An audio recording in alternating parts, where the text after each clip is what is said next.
Shalom jemaat yang terkasih, shalom Bapak Ibu terkasih yang ada di Zoom. Bersyukur kita kembali bersekutu dalam persekutuan Selasa pagi hari ini. Ini bukan karena kuat dan hebat kita, tapi karena cinta kasih Tuhan yang masih menganugerahkan semangat, sukacita untuk kita bersekutu di dalam Tuhan. Kita awali persekutuan ini dengan doa. Kita berdoa.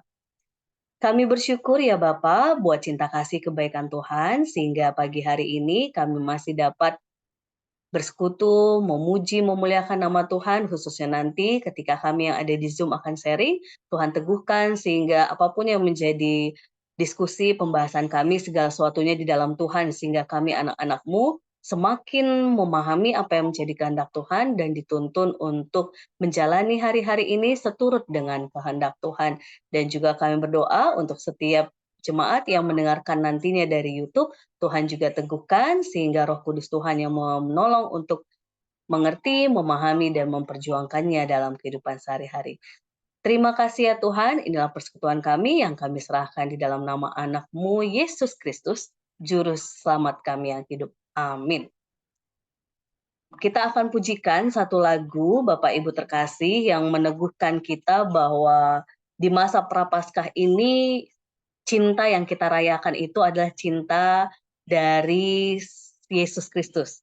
Yang kalau karya salibnya nanti menggambarkan dia adalah anak domba Allah yang sejati, yang setelah ia dikorbankan tidak ada lagi korban-korban darah dan sebagainya yang mungkin selama ini dalam konteks masa Yesus dan perjanjian lama itu masih kuat begitu ya.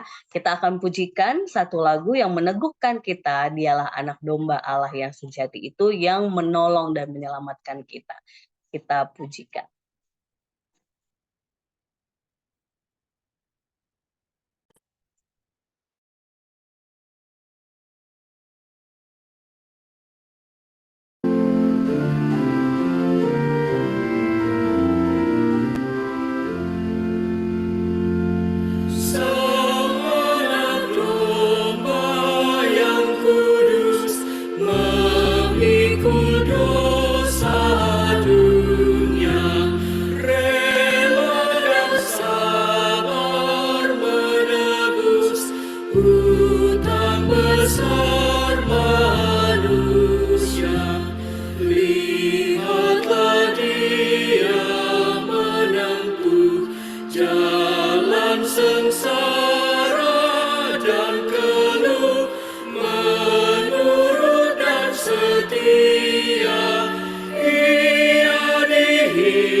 Nah, demikian lagu yang menjadi penghantar kita, peneguh kita di persekutuan hari ini, dan kita akan membaca dari Ibrani pasal 9 ayat 23 sampai 28 oleh Ibu terkasih kita, Bu. Monggo Ibu. Baik, saya akan bacakan dari ayat 23. Jadi segala sesuatu yang melambangkan apa yang ada di surga haruslah ditahirkan secara demikian. tetapi benda-benda surgawi sendiri oleh persembahan-persembahan yang lebih baik daripada itu.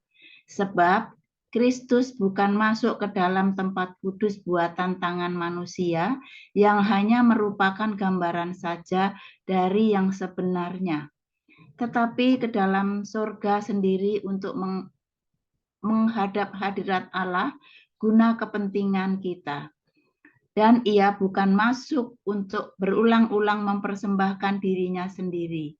Sebagaimana imam besar setiap tahun masuk ke dalam tempat kudus dengan darah yang bukan darahnya sendiri. Sebab jika demikian, ia harus berulang-ulang menderita sejak dunia ini dijadikan. Tetapi sekarang ia hanya satu kali saja menyatakan dirinya pada zaman akhir untuk menghapuskan dosa oleh korbannya.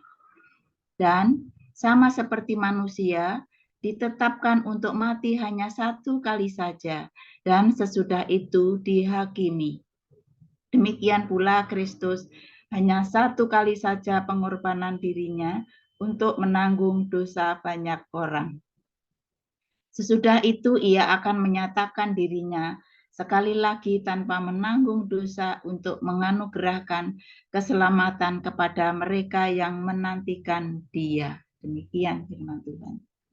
Yang berbahagia adalah setiap kita yang merenungkan dan memperjuangkannya dalam kehidupan sehari-hari. Jemaat yang terkasih, pada suatu kali dalam proses katekisasi ada satu peserta itu yang bertanya, Bu Aban, kalau Yesus sudah mati di kayu salib pada masa itu, berarti yang diselamatkan apakah hanya orang-orang yang pada zaman Yesus saja ya? Yang sekarang itu belum diselamatkan, yang sekarang itu berarti Yesus disalib lagi atau bagaimana gitu ya? Nah, pertanyaan ini menarik ya Bapak Ibu terkasih, bahwa bagi kita yang konteks zaman sekarang, Yesus disalib ribuan tahun lalu begitu ya. Dan sekarang kita di zaman sekarang yang orang-orangnya sudah berbeda, tapi masih tetap jatuh dalam dosa, apakah diselamatkan? Nah, nats bacaan kita hari ini menarik dan meneguhkan pertanyaan tersebut. Semakin mengingatkan dan meneguhkan kita, khususnya di ayat 28. Demikian pula Kristus hanya satu kali saja mengorbankan dirinya untuk menanggung dosa banyak orang. Sesudah itu ia akan menyatakan dirinya sekali lagi tanpa menanggung dosa untuk menganugerahkan keselamatan kepada mereka yang menantikan Dia. Jadi kalimat menganugerahkan keselamatan kepada mereka yang menantikan Dia inilah yang menjadi penguat bahwa kita yang percaya kepada Yesus di zaman now dan menantikan Dia, itu kita adalah orang-orang yang juga termasuk menerima keselamatan anugerah dari pengorbanan Yesus di kayu salib itu. Jadi Yesus tidak perlu disalib lagi, Yesus tidak hanya menyelamatkan orang zaman saat itu, tetapi sampai akhir masa, bahkan kalaupun masa hidup kita di dunia ini kayaknya dunia ini tidak berakhir-akhir, tapi paling enggak ketika kita berakhir hidup kita di dunia ini, kita tahu bahwa keselamatan itu yang kita terima, karena kita adalah orang-orang yang percaya dan menantikan Dia. Ini yang meneguhkan kita dan menjadi sukacita buat kita orang percaya zaman sekarang dan sampai seterusnya, begitu ya, bahwa salib itu, cinta kasih Tuhan di salib itu menyelamatkan orang sepanjang zaman ketika kita percaya dan menantikan Dia. Nah, ini yang pertama yang menarik. Lalu yang kedua dari bacaan kita hari ini yang menarik adalah ketika di masa setelah Yesus mati disalibkan, lalu ada banyak rasul-rasul ataupun murid-murid, bahkan sampai sekarang kalau kita sebut kita orang-orang percaya, pengikut Yesus, Kristen ataupun Katolik begitu ya, yang akhirnya tidak lagi mempersembahkan korban hewan. Nah, ini sebenarnya salah satu yang bagi teman-teman kita, sahabat kita yang masih melaksanakan, dia heran ataupun merasa kok kalian nggak lagi, padahal mereka masih punya tradisi itu gitu ya. Nah, kurban dan ibadah yang dalam konteks perjanjian lama yang memang dihidupi sampai zaman Yesus, kita tahu masih ada korban bakaran, korban hewan, lembu, burung merpati begitu ya. Ternyata itu tidak mampu untuk menyelesaikan masalah dosa manusia secara tuntas. Sehingga ketika Allah hadir dan dia sendiri menjadi anak domba yang sejati yang dikorbankan untuk menyelamatkan manusia, kita gambarkan sebagai anak domba, itu adalah korban persembahan yang terbaik karena Yesus itu sosok Allah yang dia tidak berdosa, dia tidak punya cacat celah sehingga dia sempurna untuk menyelamatkan semua manusia dari dosa-dosa yang menjerat ataupun menggogoti kita. Nah, ini yang menarik jemaat yang terkasih, kita orang-orang percaya dari zaman Yesus setelah disalibkan Paskah, kita tidak lagi memberikan korban persembahan hewan, lembu dan sebagainya, karena kita percaya Yesus itu sendirilah korban yang sejati yang sudah mengorbankan dirinya untuk menyelamatkan kita manusia. Dan menariknya dalam bacaan kita hari ini, kalau imam-imam besar sendiri saja pun ketika dia masuk ke dalam ruang Maha Kudus, dia pun harus mentahirkan dirinya bukan dari darahnya sendiri, tapi dari darah hewan begitu ya. Ini Yesus kita sendiri, dia masuk ke sorga itu bukan dari darah hewan, dari darah yang lain, tapi dari dirinya sendiri. Sehingga dialah sosok imam besar yang sungguh-sungguh menunjukkan bahwa kematiannya dan ia bangkit dan naik ke sorga itu menjadi korban yang paling sempurna bagi manusia. Nah, untuk itu jemaat yang terkasih, kalau kita lihat konteks kelebihan luar biasanya Yesus kita ini, yang dia sungguh-sungguh sempurna dalam menyelamatkan kita, maka kembali ke tema besar kita minggu kemarin. Yesus bait Allah yang sejati, maka sebagai orang percaya, anak-anak Tuhan yang dia percaya Yesus itu juru selamat, percaya bahwa Yesus itu adalah imam besar kita, Yesus itu adalah domba sejati, kita gambarkan ilustrasi domba sejati yang mengorbankan dirinya gitu ya untuk manusia, maka orang percaya sungguh-sungguh menerima keselamatan itu, sungguh-sungguh seharusnya bersukacita karena sang imam besar, sang domba sejati itu, sang bait Allah yang sejati itu sungguh-sungguh sempurna untuk kita semua. Untuk itu jemaat yang terkasih, dalam momen teks kita hari ini bahwa Yesus itu adalah korban yang sejati yang mengorbankan dirinya untuk kita orang-orang berdosa, maka selayaknya lah kita sungguh-sungguh merayakan keselamatan kita dan menanti dengan sukacita waktu Tuhan datang untuk setiap kita pribadi, lepas pribadi, artinya kita selesai di dunia ini. Maka menanti itu bukan menanti dengan ketakutan ya, khususnya orang tua Adiso kami ya, karena kita menanti sosok yang sempurna, yang benar-benar menyelamatkan kita, benar-benar memberikan kita anugerah sukacita, damai sejahtera, maka menanti kita bukan dengan ketakutan, tapi menanti kita dengan sukacita, kebahagiaan, karena yang kita nantikan adalah sosok yang sungguh-sungguh kita sembah dan kita ikuti karena dialah yang terbaik untuk kehidupan kita orang percaya. Untuk itu jemaat yang terkasih, mari kita berefleksi, mari kita merenung kira-kira ketika kita tahu betapa luar biasanya Yesus kita itu yang mengasihi kita dan mengorbankan dirinya, bagaimana respon kita dalam kehidupan kita sehari-hari, dalam menyembah dan mempercayai dialah juru selamat kita. Dan bagaimana sikap kita terhadap sesama yang belum menerima berita sukacita ini. Yang barangkali mereka menganggap justru kita bodoh, justru kita aneh begitu ya. Apakah respon kita,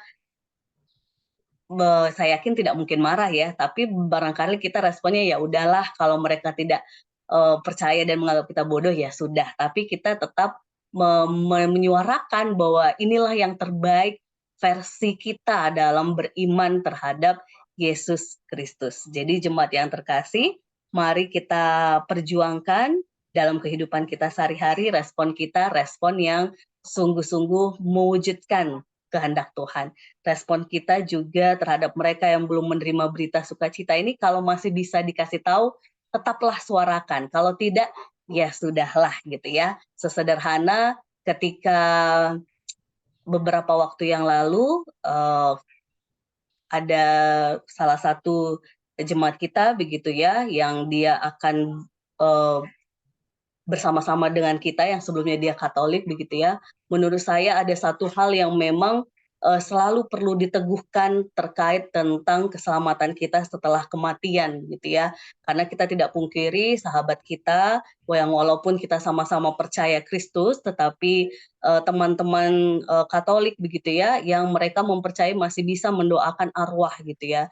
Sedangkan kita secara iman kepada Yesus meyakini bahwa ketika kita sudah mati, kita percaya bahwa saat itu juga kita sudah bersama Yesus, bersama Tuhan. Karena itu pun berangkat dari realita iman kita yang Yesus sendiri meneguhkan kita ketika dia memberikan ilustrasi orang kaya dan Lazarus yang miskin begitu ya.